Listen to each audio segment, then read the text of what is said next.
নিজেকে নিঃশেষ করে সভা সেমিনার রাত দিন বৃষ্টি ঝড় উপেক্ষা করে গুলি হরতাল সবকিছু উপেক্ষা করে যে আমরা এই সংবাদগুলো আমরা মাঠে ময়দানে সারা দেশের মানুষকে বিশ্ববাসীকে আমরা প্রকাশ করি, কিন্তু আমাদের কষ্টগুলো কেউ দেখে না।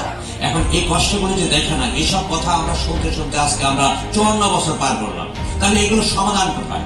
আমাদের কষ্ট দেখার কেউ নেই, অথচ সারা সমাজের যখন নির্যাতিত হয় সকল সাধারণ মানুষ, সকল নির্যাতিত মানুষগুলো, অবহেলিত মানুষগুলো সর্বশেষে এই সাংবাদিকদের সামনে এসে বলে যে আমাদেরকে বাঁচাও, অর্থাৎ প্রেস কনফারেন্সের মাধ্যমে আমরা সবকিছু উপস্থাপনা করি এই সাংবাদিকরা।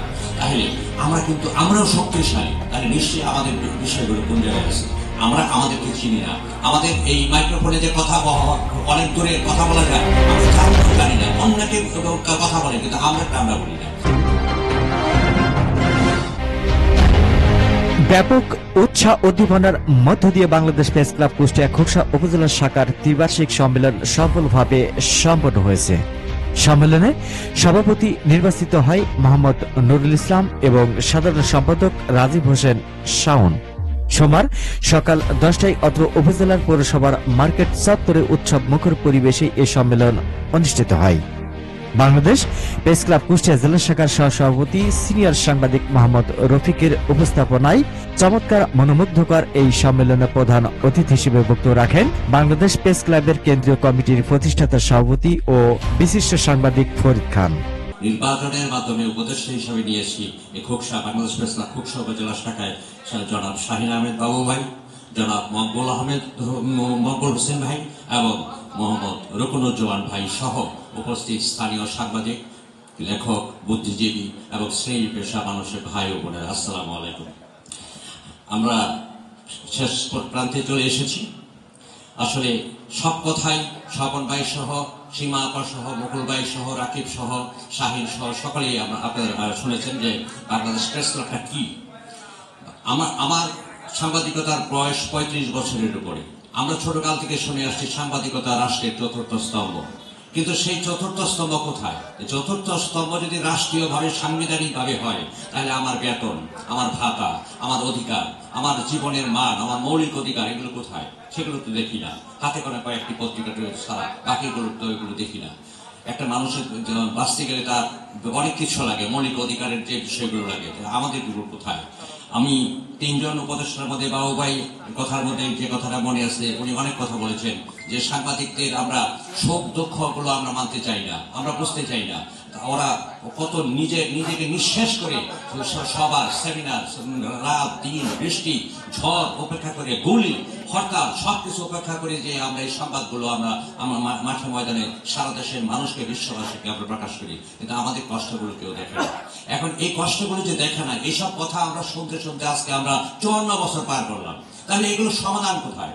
আমাদের কষ্ট দেখার কেউ নেই, অথচ সারা সমাজের যখন নির্যাতিত হয় সকল সাধারণ মানুষ, সকল নির্যাতিত মানুষগুলো, অবহেলিত মানুষগুলো সর্বশেষে এই সাংবাদিকদের সামনে এসে বলে যে আমাদেরকে বাঁচাও, অর্থাৎ প্রেস কনফারেন্সের মাধ্যমে আমরা সবকিছু উপস্থাপনা করি এই সাংবাদিকরা।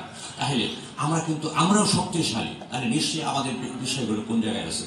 আমরা আমাদেরকে চিনি না। আমাদের এই মাইক্রোফোনে যে কথা অনেক দূরে কথা বলা যায়, আমরা জানলেও জানি না। অন্যকে কথা বলে, কিন্তু আমরা বলি না। এইসব নানাবিধ জিনিস চিন্তা করে আমি দেখলাম যে সাংবাদিকদের এই অধিকার বাস্তবায়ন না হওয়ার পিছনে একমাত্র সমস্যা হইল সাংবাদিকরা সারা বাংলাদেশ, নট অনলি খোকসা, সারা বাংলাদেশের সাংবাদিকরা অসংগঠিত।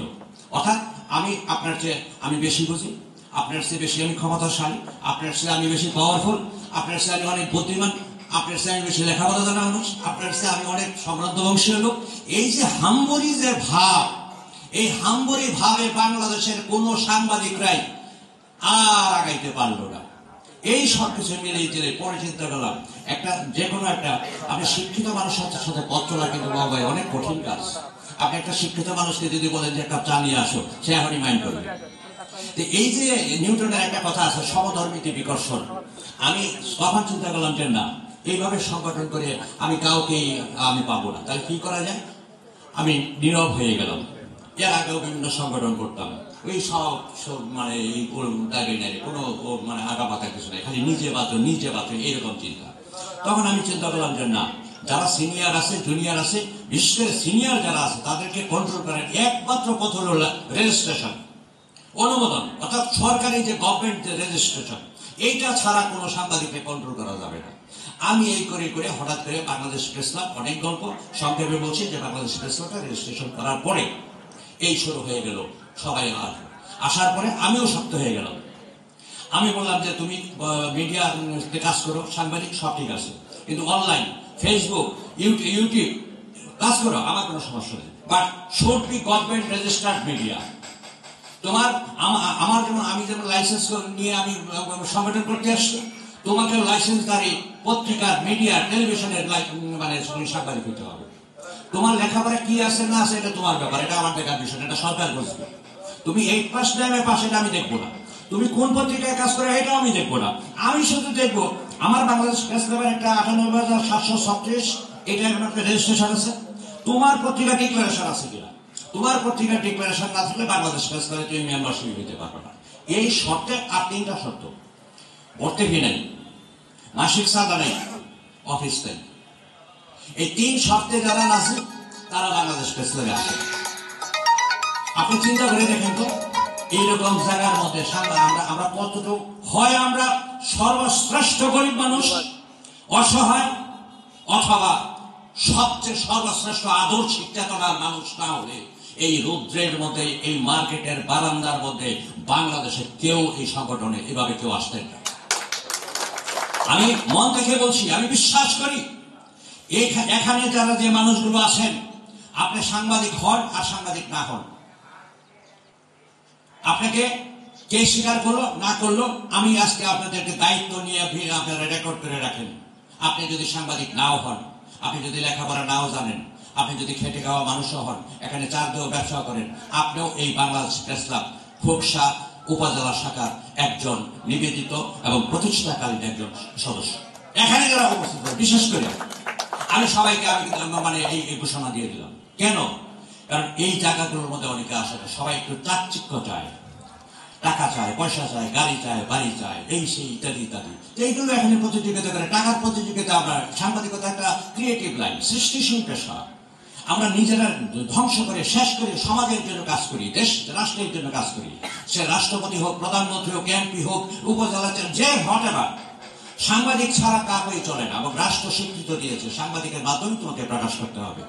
তাহলে সেই জায়গাগুলোর মধ্যে যে মূল সমস্যা, সেটা হলো সংঘবদ্ধতা। এই সংঘবদ্ধতার জন্যই কিন্তু আজকে আমি থাকি ঢাকায়, আমরা 60 সাল থেকে ঢাকায়, গ্রামের বাড়ি ময়মনসিংহ, আপনাদের মতো আমার তো কোনো উপজেলার বাড়ি আছে। তাহলে আমার কি ঠেকা লাগছে এই খুব সাথে আইসা এই সংঘবদ্ধতা করার জন্য? খালি এই প্রশ্নটা খালি আপনাদের কাছে রেখে গেলাম।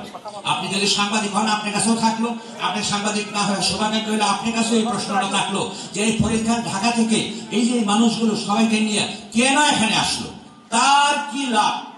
এখানে কোনো একটা অডিটোরিয়াম নাই, কোনো কিছু নাই, এই রৌদ্রের মধ্যে, রাস্তার ভিতরে, মার্কেটের মাঝখানে, কিন্তু তার দরকারটা কি? একটা চেতনার ব্যাপার। এই খোকসার সব লোক কিন্তু এক প্রকার না, বহু প্রকার লোক আছে, এখানেও সৃষ্টি লোক আছে। এই আপনার পাশে কাঙ্গাল হরিনাথ আছে, রবীন্দ্রনাথ আছে, আছে। এই ব্যাপারগুলো আপনারা কি চিন্তা করবেন? এই আপনাদের বই পুস্তক পড়িয়ে আমরা লেখাপড়া উচ্চশিক্ষিত হয়েছি, অথচ আমরা তাদেরকে ভুলে গেছি, ভুলে যাচ্ছি, বইয়ের পাতায় শুধু আছে। সুতরাং আমরা এই সংঘবদ্ধতার লক্ষ্যে এখন পর্যন্ত আসা, এই মানুষগুলো এখানে যে 19 জন সদস্য এবং 6 জন উপদেষ্টা যারা আছেন, তাদেরকে আপনারাও সহযোগিতা করবেন, আপনারাও পারস্পরিক যোগাযোগ রাখবেন এবং সমাজের সর্বক্ষেত্রে এই সাংগঠনিক বিষয়গুলো ছাড়াও সমাজের যত সমস্যা আছে, সকল সমস্যার ব্যাপারে অন্য সাংবাদিকদের তুলনায় আপনি আদর্শ প্রকার প্রতিষ্ঠিত করেন, যেন ওরা মানুষই বলে যে না, বাংলাদেশ প্রেস ক্লাবের যে সাংবাদিক যারা আছে, যেটা সীমা বলেছেন, যেটা একটা আদর্শের একটা প্রতীক। উদ্বোধক হিসেবে বক্তব্য রাখেন বাংলাদেশ প্রেস ক্লাব খুলনা বিভাগীয় শাখার সাধারণ সম্পাদক ও ঝিনাইদহ জেলা শাখার সভাপতি সাংবাদিক স্বপন মাহমুদ। এবং অনুষ্ঠানে প্রধান আলোচক হিসেবে বক্তব্য রাখেন বাংলাদেশ প্রেস ক্লাব কুষ্টিয়া জেলা শাখার সুযোগ্য সভাপতি, নারী সাংবাদিকতার অগ্রদূত নূর নাহার সীমা। বিশেষ অতিথি হিসেবে বক্তব্য রাখেন বাংলাদেশ প্রেস ক্লাব কুষ্টিয়া জেলা শাখার সাধারণ সম্পাদক মীর রাকিবুল ইসলাম, বাংলাদেশ প্রেস ক্লাব কুষ্টিয়া জেলা শাখার উপদেষ্টা মণ্ডলীর অন্যতম সদস্য ও কুষ্টিয়া প্রেস ক্লাবের সাবেক সভাপতি বিশিষ্ট বর্ষিয়ান সাংবাদিক মুকুল খসরু। ও বাংলাদেশ প্রেস ক্লাব খোকসা উপজেলা শাখার উপদেষ্টা কমিটির সদস্য মকবুল হোসেন সহ আরো 2 জন। বক্তব্য রাখেন বাংলাদেশ প্রেস ক্লাব কুমারখালী উপজেলা শাখার নবনির্বাচিত সভাপতি এম এ শাহিন হোসেন। আমন্ত্রিত অতিথি হিসেবে বক্তব্য রাখেন বাংলাদেশ প্রেস ক্লাব ঝিনাইদহ জেলা শাখার সাধারণ সম্পাদক সাকিবুল ইসলাম লাবু। পরে অনুষ্ঠানের প্রধান আলোচক নুরুন্নার সীমা নব কমিটির নাম ঘোষণা করেন। সভাপতি হিসেবে যিনি আছেন, আমি অনেকদিন থেকে তাকে চিনি। তিনি কিন্তু ভালো লেখেন, হয়তো অনেকেই জানেন না। তার অনেক লেখা ইতিপূর্বে আমি দেখেছি এবং সে হয়তো প্রকাশটা তার কম, কিন্তু আমরা তাকে বলেছি যে আপনি প্রকাশে আসেন, আপনি দায়িত্ব নেন, আপনি পারবেন। সেই আলোকেই আসলে আজকে তাকে আমরা দায়িত্ব দিয়েছি এবং আমাদের কেন্দ্রীয় কমিটির প্রতিষ্ঠাতা সভাপতির অনুমতিক্রমে এবং বিভাগীয় বাংলাদেশ প্রেস ক্লাবের সাধারণ সম্পাদক এর অনুমতিক্রমে এই কমিটিটা সাজানো হয়েছে। তো আমি এখন নাম ঘোষণা করব। সভাপতি হিসেবে যিনি দায়িত্ব পালন করবেন খোকসা উপজেলা, মোহাম্মদ নুরুল ইসলাম, দৈনিক যুগজোড়া। মোহাম্মদ জাহাঙ্গীর আলম, সিনিয়র সহসভাপতি, নিউজ এশিয়া 24। মোহাম্মদ আকরাম হোসেন, সহসভাপতি, ক্রাইম নিউজ। মোহাম্মদ জাহাঙ্গীর পারভেজ, সহসভাপতি, বাংলাদেশ বার্তা। রাজীব হোসেন শাওন, সাধারণ সম্পাদক, NAN টিভি। সায়ন হোসেন, যুগ্ম সাধারণ সম্পাদক, বাংলা 52 নিউজ। মোহাম্মদ আসাদুজ্জামান, যুগ্ম সাধারণ সম্পাদক, দৈনিক কুষ্টিয়া বার্তা। মোহাম্মদ জাহিদ জোয়াদ্দার, সাংগঠনিক সম্পাদক, দৈনিক হাওয়া। আকাশ হোসেন, সহ সাংগঠনিক সম্পাদক, ইনভেস্টিগেশন নিউজ 24। মোকাররম হোসেন, প্রচার সম্পাদক, চ্যানেল এজ। আমিরুল ইসলাম, সদস্য, ভোরের আলো। মনোয়ার হোসেন, সময়ের কাগজ, সদস্য। সালাউদ্দিন আল মামুন, সদস্য, দি টাইম নিউজ। মোহাম্মদ সাগর আহমেদ শাকিল, সদস্য, এই বাংলা। আমির হামজা, সদস্য, দৈনিক সংগ্রাম। মোহাম্মদ হোসেন, এশিয়ার সদস্য, এশিয়ার খবর। রাকিবুল ইসলাম, সদস্য, দৈনিক সময়ের বাংলা। প্রদীপ কুমার বিশ্বাস, সদস্য, দৈনিক বাংলার প্রতিচ্ছবি। ধন্যবাদ সবাইকে।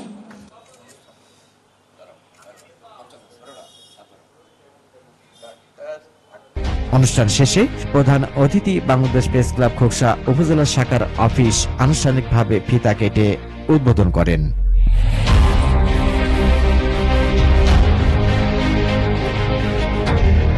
Mohammad Rafiq, RK news 24।